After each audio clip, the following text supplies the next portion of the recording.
got it to work now, and it's up on the site, but the way it's up on the site is still a bit, just as a test, just to get it up and to see if the whole system worked all the way up through the internet.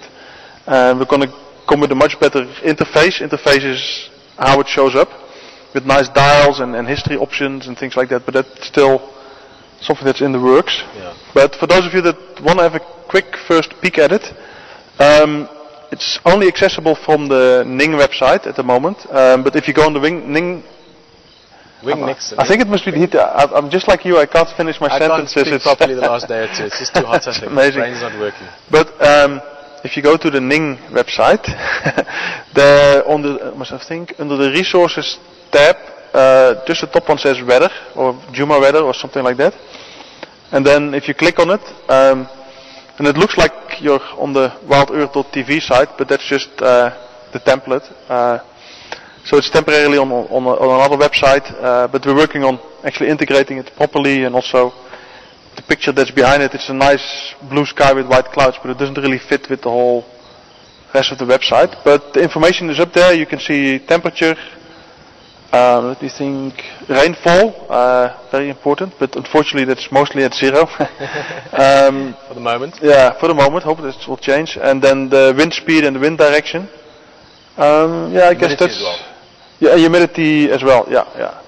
So there's a lot more information available, but we haven't put that up. It's just as a test for the system, as I said. But yeah, for those of you that are interested and to see how, that we're not exaggerating here. But yeah, even last night I was talking about, even at 10 o'clock it was still 31 or something like that. Yeah. It's just like, it did cool down a bit overnight. When we left for the drive it was about, was it 21? This morning? Yeah, this morning was about 21. 21 to 29 in about 20 minutes. Yeah, it's like as soon as the sun comes up then it spikes again. Yeah, so, yeah, well, let's hope that we either get clouds and very humid weather and rain, or that it just cools down a bit, and because this way nobody benefits. Yeah. And before we know it, we're going to get some big rain. Yeah. Well, Pete, the question we've asked everyone tonight: animal in Africa that you haven't seen that you'd like to see? Was actually, well, kind of like maybe like 2 answers to that. If you really talk about the animal that I haven't seen and talk about Africa and that I would like to see, definitely I would like to see mountain gorillas. Because of the species itself, and of course the whole almost myth that's been created around it, because they're so rare and with their conservation efforts, but also because the area that they live in, the Virunga Mountains, is just nature-wise, it's one of, I believe, the most spectacular places that you can go to, with extinct volcanoes, huge jungles, and just like trekking through there and trying to find them. That must be, well, it's very, if it's not on the top, it's very near to the top of lists that I still want to do. So I guess that's the one answer. The other thing, technically, because I have seen it already when I was in Swaziland, a black rhino.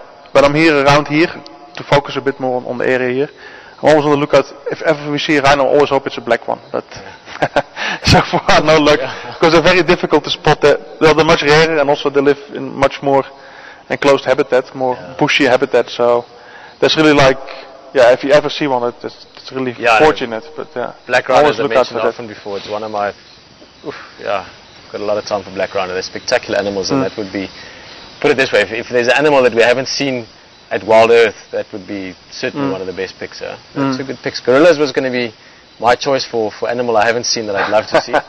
We can go together then. Yeah, we can do a trip together. Maybe even take you along. That'll be brilliant. Yeah. But yeah, again, like Pete said, gorillas is just, there's a lot in them obviously that we can associate with to a large extent, primates and behavior-wise and so on, and just magnificent animals. Having spoken to Alex quite a number of times about them, he's got a great feeling for them. And again, just the space that they're in, the mountains, the whole epicness of seeing them, which is a big attraction. But since you've picked that one, there's a number of animals I haven't seen. So we sit for another hour or two. A number of animals that I haven't seen in Africa that I would love to see. One that jumps to mind often is the Ethiopian wolf, living in the highlands of Ethiopia. Again, just one of those areas I've always wanted to go to. I've read a number of books about it and pictures here and there. And it's just the scale and the remoteness of some of those places is very attractive. And it's a beautiful animal as well. The Ethiopian wolf is an absolutely gorgeous animal. I should know, I guess. I don't even know the numbers that are left. It's very low, probably 60 or 80 or 100, something like that in the wild. So highly endangered, and that would be for me one of the amazing things to see in the wild still, while it's still possible. On the African continent. We're not going to go to the Amur leopard and those kind of things on the continent. And then another animal which I think still counts as Africa is on Madagascar, the fossa. That's definitely Madagascar is part of Africa. Amazing animal. It's just so beautiful. I'm sure you've seen pictures of it as well, but it's just an amazing, long, sleek, sort of genet-like cat almost. It's a cat, but it's just amazing. Yeah. Oh. But a black rhino on drive tomorrow would be nice. Yeah, I would definitely. be jumping in and out. I'd probably out of the car running after it. Yeah, I'll be out. So for people watching, I'll be out of the FCC and trying to find a vehicle. The GPS, well, it's working again, but somehow I didn't find its position tonight. But it should be working. So we were lost. I'm gonna. I was the whole drive. I'm going to keep an eye on it, and if it happens, then I'll be coming to join you. And it's possible. We have maybe just to end off with the possibilities of what we could see just around here. You know, to see that we could see a leopard at the washing line would have been impossible a year or two ago, because there wasn't a washing line yet. We weren't here yet a couple of years ago. But now to come back to the black rhino, that's one of the animals that would be, if we saw it one day, if I was part of it, I would make a huge thing about it, just because it's an incredible animal to see. It's highly endangered, still less than 4,000 left in the world, and just such a different species. It's people often think of black and white rhino, square-lipped, hook-lipped, similar. It's just a whole different kettle of fish. It's a black rhino. We'll still go look for them at some stage. And they have been around. Just to not say that we're just teasing you.